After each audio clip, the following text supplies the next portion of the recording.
Hello, everybody. Happy Friday. It's Dave Neal, stand-up comedian and host of Bachelor Nation News and the Rush Hour podcast.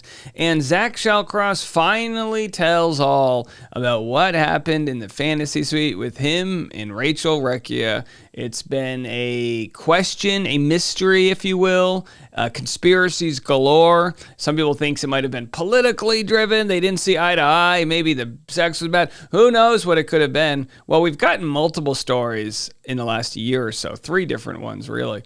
But now Zach finally tells all about what went down. Question is he rewriting history? No, I'm not here. We're all having fun here. When it comes down to it, when things don't work out in the fantasy suite, it really comes down to one reason. You just didn't have that it factor. And clearly he's got that with Katie Bigger. Their relationship seems very good. So in that case, it's good it didn't work out. But why? All right, I've got, thanks to the good, fine people working, got the wrong tab there. Thanks to the good, fine people working over at bachelornation.scoop. We love them. Aren't they the best? We've got what Zach actually said. And then I will share with you guys what he had said previously, because we have 2 different clips here going back in time that show several different stories he has shared about why it didn't work out. So we have the version of what he said when he was yucking it up with his pals, and then we're going to have the version of what he said in front of his lady, which, by the way, trust me, the story bends into the direction of who your audience is. Here's what he had to say. Let's just click on this. This was from Katie Bigger's TikTok account. The question was, can you ask Zach what happened in the fantasy suites with Rachel? Please, I need to know. It's the question everybody needs answered. Can you ask Zach what happened in fantasy suites with Rachel? Please, I need to know. I'm sorry, guys. It's like anticlimactic, really. Like, want me to really answer it? Yeah. We just were not compatible at all. Like, we both couldn't really see a future with each other. But why weren't you compatible? People want to know. Sure, you weren't compatible. Is it because one of you wanted to go storm the Capitol on January 6th and the other one didn't? Like, what? I'm not accusing anyone of that. But what could it have been? Why just go to the next week to try to figure it out then? We both knew it wasn't it, so... Rachel's awesome. We're all still friends to this day. But yeah, nothing exciting, unfortunately. Sorry. There you have it there, folks. Well, or do we? So, and by the way, we love Rachel. She's got a new Instagram reel here. Oh, it's very loud here. Instagram reel here, playing the role of Beetlejuice's girlfriend. Maybe it's it's hard to make an Instagram reel that doesn't bury the story, because you have to disclose that it's an advertisement. This is sponsored by Beetlejuice movie, only in theaters September 6th. The question is, though, what will Rachel Recchia be doing at the Men Tell All that is Beetlejuice themed? There it is. Very well produced. In the afterlife? Find out as Jen's Men Tell All. The Bachelorette on ABC and stream on Hulu. Is Rachel in the afterlife is the question there. Hey, maybe Michael Keaton will show up. I don't believe that'll be the case. By the way, stripes are very slimming. I'll be honest, I'm not saying this as a joke. I don't think Rachel's ever looked better as Beetlejuice's lady. She looks great there. Good reaction shots. Wasn't that fantastic? I said that reaction shot. Girl is an actor.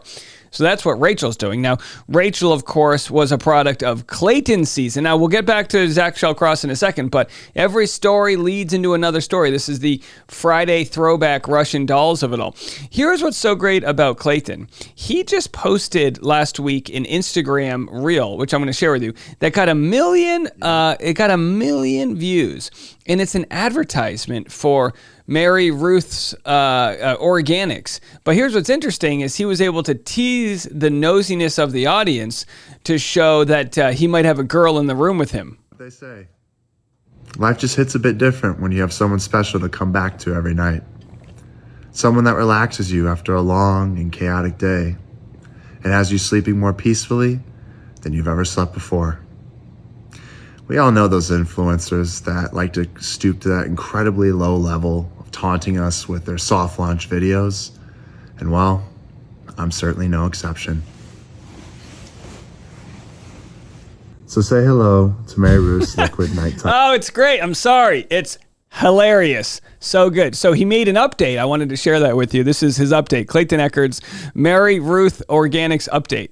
Hey guys, I feel that I owe you all an apology after my last video stirred up some controversy around whether or not I was using a wig in the video or if there was an actual woman laying next to me. Still good? Okay, good. See, it's not in my character to mislead people. I was just simply trying to show how Mary Ruth's Liquid Nighttime Multi-Mineral is my go-to sleep aid for its ability to promote deep sleep. I love how bad these advertisements are. It's really good. Congratulations for Clayton. And I can't help but wonder if Clayton's having more fun online now that he's gotten some weight off of his shoulders. The weight of a ex-fling, trying to destroy his life. Either way, as Grace Ann Park says, good job, Clayton. Let's go back to the Zach Shallcross story. So he says it's a whole much ado about nothing, but here's what he said. Again, this is from a year ago from our old green screen studio in Hollywood. Got a lot of nostalgia for that studio. But here's what he had to say a year ago, Zach Shallcross, about why the fantasy suites went wrong. His story, I don't want to say it's changed. I'm not looking for conspiracies. I just think his story has gotten more in hindsight. He's able to look at it and go, yeah, we just weren't going to work out. I'm expected to feel more in love with the future Mrs. Shallcross. Zach told the cameras, nothing coming out of tonight can change that. By the way, it's presumptuous to think that she's going to change her last name, but either way.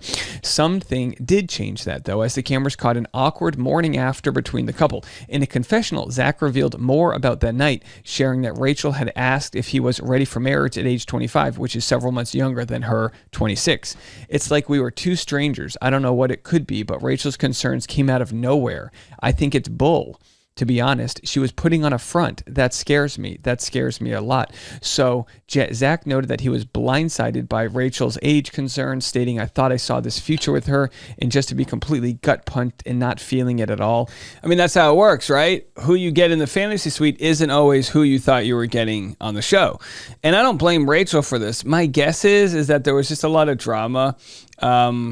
Here's the clip actually here. I can't really share much of this, but this is the clear morning after clip. Was very, very awkward. They kind of just had this moment and everyone wanted to know what the heck was this? And you can see it in their eyes that it just wasn't working. So After last night, there they are. Fantasy Suite night with Rachel was not the night Not the night that he anticipated, and then she's walking him out the door. Clearly, she knows it's over. He know. Look, look at him. He looks very sulky. He's like, "That's not how I thought the night would go." Trust me, I understand. We've all been there. We've all had those nights where we're gonna get lucky tonight, and then you walk out the next day going, "That was not it at all." So then they got him walking the streets, and we remember how that all went down, right?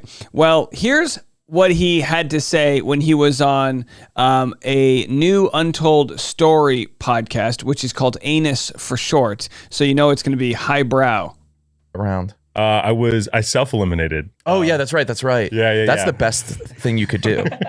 Wait, what? Yeah. It's self-eliminated. It's suicide. Is it because you knew you were? Is it like resigning? Yeah, it's basically you knew you were fucked, or well, what's next after that stage that I left? I was like, it's either engagement or not, and can I see myself getting engaged with that person? I couldn't at that moment. I was like, there's no way it's us. You just know that feeling of, if this is your person or not. Not it. I was like, I got to get the hell out. I was freaking out. And did you cry? I gotta get the hell out. We had one more clip here at the 3:05 mark I wanted to get to. So yeah, these are just the different things he has said publicly. And again, no, look, if I was in Zach's shoes, I would do the same thing. I would play it down. I wouldn't want any new drama. I'm happy with my new relationship. And he's right. They just weren't compatible. Why weren't you compatible? We're nosy, Zach. I mean, if I get you on Driving with Dave, I'm going to be pressing the question. I'm going to lock the doors from the inside and go, Zachy boy. Why? When did you no longer become compatible? When you took your pants? What was it that was so uncompatible? Finally, please, Zach, what the heck happened between you and Rachel in the fantasy suite? Tell us. Because we feel like we're missing a lot. Yeah, I mean, a lot did happen last season, especially with the fantasy suite. essentially what it came down to was there was a complete lack of communication. So with Rachel and I, like, our relationship was getting stronger and stronger through the show and all of our dates, and it would completely kind of fall off when we wouldn't see each other. All right, so we got the live Patreon happening in the background. I want to ask the Patreon, what do you think is going on? Alex said he agrees. There has to be more to what happened that night. Go on the Patreon if you want to be a part of the private community chat, patreon.com/Dave Neal. We wouldn't talk. And when we got to the actual fantasy suite and, had that time to fully just talk and figure everything out before the most important day of our lives, possibly, she treated me like I was a complete stranger. Whoa. Like, how so? Whoa. It was like, think of it like this, you're with someone, like you're with a boyfriend or a girlfriend or a husband or wife, and you love them, and they start just interviewing you like it's like your first interview at a job. Like, they don't even look at you the same. They don't look at you like with any love or any feelings. And it's like, just like treating you like a stranger. Do you want a spot of tea? I mean, that's the tea. Oh, wrong button. Oh, sorry. I hit the wrong button there. Hey, it's Friday. I'm trying my best. So look, hey, I think that's a little bit more of an interesting answer than what he gave to Katie Bigger. But I don't blame him. It's like he's going to be asked this question till the end of time. On his deathbed, he could know the secrets to who killed JFK. Is the earth really flat? Is Oprah, what's the deal with Oprah and Gail? He could know all these secrets. And we're still going to say, we need to know what happened in the fantasy suite. But I think that's the best answer. So he says that they were not compatible, and it really came down to what he got privately wasn't what he saw publicly. And my general thought about that, because I've thought about this a lot, I've talked to Tino. I actually have a pretty good sort of inner working, I think, of what went down here. Not specific, not with the nuts and bolts, as it were, speaking of nuts, but more so with Rachel's personality type. And with Tino, she was going through so much after the show aired, with probably dealing with her image. A lot of issues with that is my guess. A lot of insecurity that comes with being the lead of a show. I can only imagine. I mean, any of us deal with insecurity on social media. She was the lead of the show. Everyone loved Gabby. So was this, there could have been a lot of issues with sort of those sorts of insecurities. So rather than spend the fantasy suite with Zach kind of flourishing with their relationship, maybe it was kind of like the only chance she had to be alone. And a lot of people that might be introverted, I'm not saying she is, but a lot of people that might be, can present in a way that's energetic and everything, but then when they need that time to kind of recoup, and maybe she just needed some time to recoup, and maybe she already decided Tina was the one, so she couldn't fake it. Either way, those are my thoughts. I don't blame Rachel either way, and I don't blame Zach for not wanting to further discuss it, although we will continue to discuss it because this is one of those storylines etched into the lore of Bachelor Nation. What is going on with Dale's toes, and what's going on in the fantasy suite of Zach's? Okay, so we've got it all. I mean, look, if you know me and you know this channel, you know we're not going to let this one go. Okay, I won't let you go because I got a lot of content coming for you. Patreon.com/Dave Neal. I am live right now. You can come join us for the next 2 hours. And then also, I've got the afternoon podcast, The Rush Hour with Dave Neal, where I give you twice daily entertainment and pop culture news. We'll have those stories for you next.